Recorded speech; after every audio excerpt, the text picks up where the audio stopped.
Hello friends, ഇന്ന് നമ്മൾ ഫിഷിൻ്റെ വീഡിയോ ചെയ്യുന്നതിന് തൊട്ട് മുമ്പായിട്ട് നമ്മളുടെ S21+ 5G മൊബൈലിൻ്റെ കാര്യമാണ് പറയാനായി പോകുന്നത്. ഇക്കാണുന്നതാണ് നമ്മളുടെ സാംസങ്ങിൻ്റെ S21+ 5G എന്ന് പറയുന്ന മൊബൈൽ. അപ്പോൾ ഈ ഒരു മൊബൈൽ വെച്ചിട്ടാണ് നമ്മൾ ഇത്രയും നാൾ യൂട്യൂബിലേക്ക് വേണ്ട വീഡിയോസ് ഒക്കെ അപ്ലോഡ് ചെയ്തുകൊണ്ടിരുന്നത്. അപ്പോൾ ഈ ഒരു മൊബൈൽ എന്ന് പറയുന്നത് നമ്മൾ ഗൾഫിൽ നിന്നും വാങ്ങിച്ചതാണ്. ഈ ഒരു മൊബൈൽ നമ്മൾ ഗൾഫിൽ നിന്നും വാങ്ങിച്ചിട്ട് ഏതാണ്ട് 3-3.5 കൊല്ലമേ ആയിട്ടുള്ളൂ. അതിനു മുമ്പ് ഈ ഒരു മൊബൈൽ ഈ ഒരു പരുവത്തിലായി മാറിയിരിക്കുകയാണ്. ഈ ഒരു മൊബൈലിന്റെ പവർ ബട്ടണിൽ കുറേ നേരം പ്രസ് ചെയ്തെങ്കിൽ മാത്രമേ ഇതേപോലെ ഓണായി കിട്ടുകയുള്ളൂ. ഓണായി കിട്ടിയെങ്കിലും മൊബൈലിന്റെ ഡിസ്പ്ലേയിൽ മുഴുവനായിട്ട് ഗ്രീൻ ലൈൻ വീണിട്ട് ഡിസ്പ്ലേ കാണാൻ പറ്റാത്ത അവസ്ഥയിലാണ് ഉള്ളത്. ഈ ഒരു പ്രശ്നമാണ് നമ്മളുടെ സാംസങ്ങിന്റെ S21 സീരീസിലുള്ള എല്ലാ മൊബൈലിലും വരുന്ന പ്രശ്നമെന്ന് പറയുന്നത്. അപ്പോൾ ഇനി മുതൽ ഈ ഒരു മൊബൈൽ വെച്ചിട്ടായിരിക്കുകയില്ല നമ്മൾ യൂട്യൂബിലേക്ക് വേണ്ട വീഡിയോസ് ഒക്കെ അപ്ലോഡ് ചെയ്യാനായി പോകുന്നത്. അപ്പോൾ അതിനുവേണ്ടി നമ്മൾ പുതിയൊരു മൊബൈൽ കൊണ്ടുവന്നിരിക്കുകയാണ്. iQ Neoയുടെ 10R സീരീസിൽപ്പെട്ട മൊബൈലാണിത്. അപ്പോൾ ഈ ഒരു മൊബൈൽ വെച്ചിട്ടായിരിക്കും നമ്മൾ ഇനി യൂട്യൂബിലേക്ക് വേണ്ട വീഡിയോസ് ഒക്കെ അപ്ലോഡ് ചെയ്യാനായി പോകുന്നത്. നമ്മുടെ S21+ 5Gയുടെ അത്രത്തോളം ക്യാമറ ക്ലാരിറ്റി വരില്ലെങ്കിലും ഓൾ റൗണ്ടർ ആയിട്ട് വരുന്ന ഈ ഒരു മൊബൈലിന്റെ പെർഫോമൻസ് എന്ന് പറയുന്നത് വളരെ മികച്ചത് തന്നെയാണ്.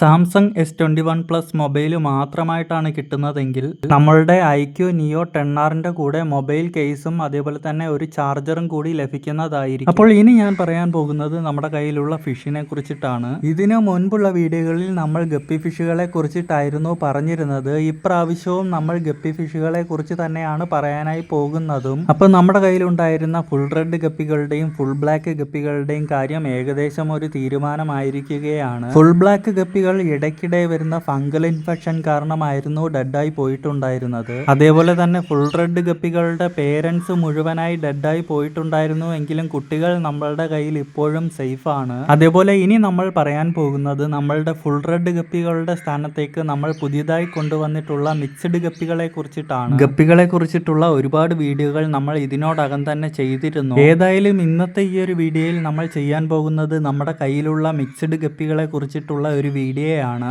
അപ്പോൾ ഇക്കാണുന്നതാണ് നമ്മൾ വാങ്ങിച്ചു കൊണ്ടുവന്നിട്ടുള്ള മിക്സ്ഡ് ഗപ്പികൾ എന്ന് പറയുന്നത്. പണ്ടൊക്കെ ആണെങ്കിൽ 5-നും 10-നും ഒക്കെ കിട്ടിക്കൊണ്ടിരുന്ന മുതലാണ്. നമ്മൾ ഇവരെ ഏകദേശം 150 രൂപ നിരക്കിലാണ് വാങ്ങിച്ചത്. കൂടെ കുറച്ച് കുട്ടികളെയും കൂടി ലഭിച്ചിരുന്നു. അലങ്കാര മത്സ്യ വളർത്തലിൽ ഏറെ പേരുകേട്ട ഒരു മത്സ്യമാണ് ഗപ്പികൾ എന്ന് പറയുന്നത്. റെയിൻബോ ഫിഷ് എന്നും മില്യൺ ഫിഷ് എന്നും ഈ കുഞ്ഞൻ മത്സ്യങ്ങളെ അറിയപ്പെടാറുണ്ട്. അതേപോലെ തന്നെ പോസിലിയ റെറ്റിക്കുലേറ്റ കുടുംബത്തിലെ ഏറ്റവും വലുപ്പം കുറഞ്ഞ ശുദ്ധജല മത്സ്യമാണ് ഗപ്പികൾ എന്ന് പറയുന്നത്. കൊതുകുകളെ നിയന്ത്രിക്കാനായി പല സ്ഥലങ്ങളിലും ഗപ്പികളെ വളർത്താറുണ്ട്. ചെറുപ്രായത്തിൽ ജനിക്കുന്ന ഇവ ചെറിയ ഉഷ്ണമേഖലാ മത്സ്യങ്ങളാണ്. ആയിരക്കണക്കിന് ഇനം ഗപ്പികൾ ഉണ്ടെങ്കിലും അവയെല്ലാം ഒരേ ശാസ്ത്ര കുടുംബത്തിൽപ്പെട്ടതാണ്. ഗപ്പികളുടെ വർണ്ണാഭമായ രൂപവും കാഠിന്യവും അവയെ ജനപ്രിയ അക്വേറിയ മത്സ്യമാക്കി മാറ്റുന്നു. ഗപ്പികളുടെ ഭക്ഷണ രീതികളെ പറ്റി പറയുകയാണെങ്കിൽ ഗപ്പികൾ സർവ്വഭോജികളാണ്. അതായത് അവർ സസ്യങ്ങളെയും ജീവനുള്ള ചെറു ജലജീവികളെയും ഭക്ഷണമാക്കും. ഗപ്പികൾ മരിക്കുന്നതിന്റെ പ്രധാന കാരണങ്ങൾ എന്ന് പറയുന്നത് ജലത്തിന്റെ മോശപ്പെട്ട ഗുണനിലവാരവും മത്സ്യങ്ങൾക്കുണ്ടാകുന്ന രോഗാവസ്ഥയുമാണ് ഗപ്പികൾ മരിക്കാനുള്ള പ്രധാന കാരണം എന്ന് പറയുന്നത്. സാധാരണയായി കാണപ്പെടുന്ന അലങ്കാര മത്സ്യങ്ങളിൽ 4 ഇനങ്ങളാണ് പ്രസവിക്കുന്ന മത്സ്യങ്ങൾ എന്ന് പറയുന്നത്. അവ ഗപ്പി, മോളി, പ്ലാറ്റി, വാൾവാലൻ എന്നീ മത്സ്യങ്ങളാണ്. ഗപ്പികൾ അവ ഒരു ചെറിയ ഇനമാണെങ്കിലും പരിപാലിക്കാൻ ബുദ്ധിമുട്ടുള്ളതല്ലെങ്കിലും നമ്മൾ മനസ്സിൽ സൂക്ഷിക്കേണ്ട ചില കാര്യങ്ങളുണ്ട്.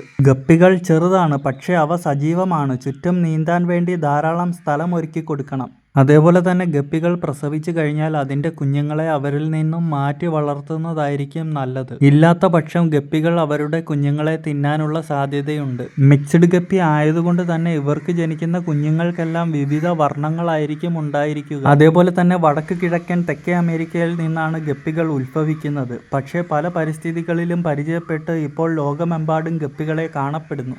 അതേപോലെ തന്നെ നമുക്ക് ഗപ്പികളെ 2 രീതിയിലായി വളർത്താനായി സാധിക്കും. ഒന്ന്, പ്ലാന്റ് ടാങ്കുകളിൽ വളർത്താനായി സാധിക്കും. അതേപോലെ തന്നെ നമ്മൾ ആർട്ടിഫിഷ്യലായി നിർമ്മിച്ചെടുത്തിട്ടുള്ള ടാങ്കിൽ കൃത്രിമ ഫുഡ് കൊടുത്തും വളർത്താനായി സാധിക്കുന്നതാണ്. അതേപോലെ തന്നെ നമ്മളുടെ മിക്സ്ഡ് ഗപ്പി എന്ന് പറയുന്ന ഈ ഒരു ഐറ്റത്തിൻ്റെ വിശേഷങ്ങൾ നമ്മൾ ഏകദേശം പറഞ്ഞു കഴിഞ്ഞിരിക്കുന്നു. എന്തായാലും നമ്മളിവരെ നമ്മുടെ ടബിലേക്ക് തന്നെ തിരിച്ച് റിലീസ് ചെയ്യാനായി പോവുകയാണ്. അടുത്ത പ്രാവശ്യം നമ്മൾ ഏതെങ്കിലും ഒരു പുതിയ മത്സ്യത്തിൻ്റെ വീഡിയോ ആയിട്ട് വീണ്ടും വരുന്നതായിരിക്കും. വീഡിയോ കണ്ട് ഇഷ്ടപ്പെട്ടിട്ടുണ്ടെങ്കിൽ ലൈക്ക് ചെയ്യാൻ മറക്കല്ലേ.